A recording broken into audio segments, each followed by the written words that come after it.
Passionate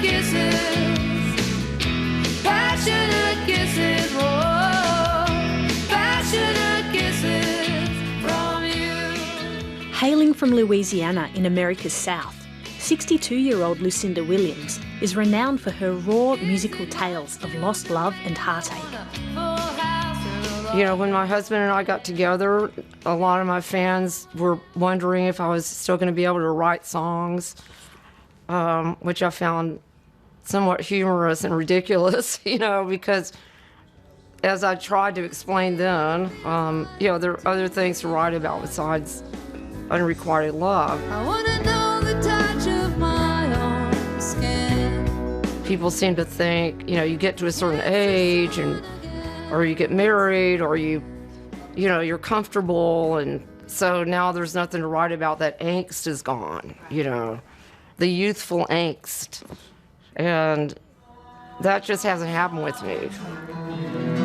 Been 60 years and all for nothing. Lucinda Williams' forthcoming record, album number 12, is called The Ghosts of Highway 20, inspired by the road running through several towns where she spent her early childhood.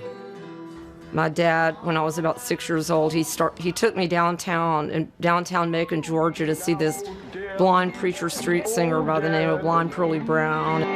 Dear Lord, your secret. I've got a lot of rich memories from there.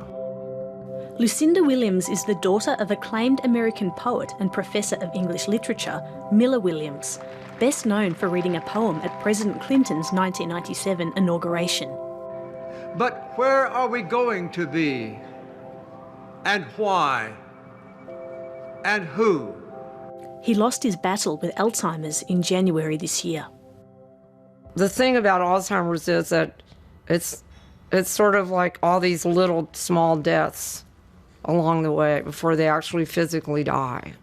Like I remember, you know, one of the last times I visited with my dad, and he told me that he couldn't write poetry anymore. And so that was the first death, really.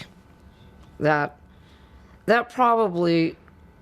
really what, I mean, I may have grieved more about that than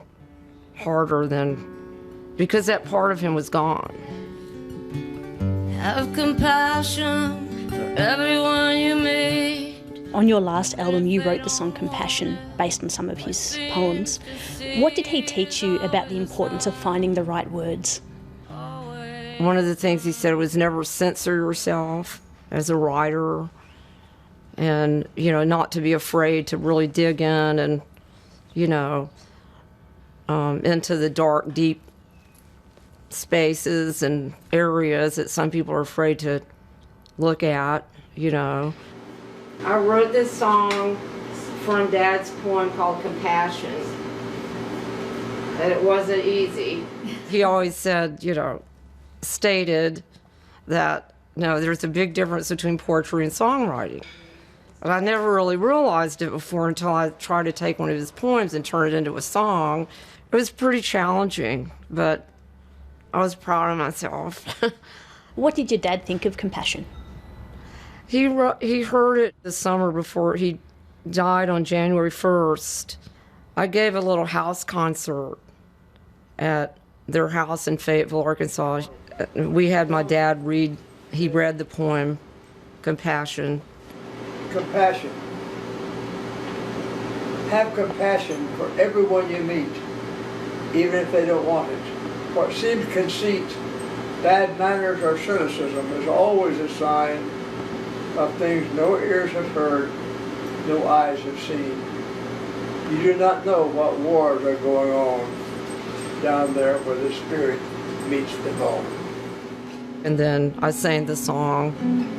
Have compassion for everyone you meet, even if they don't want it. That was the last time we got to visit. That was a good, and if I keep talking about it, I'm going to start crying.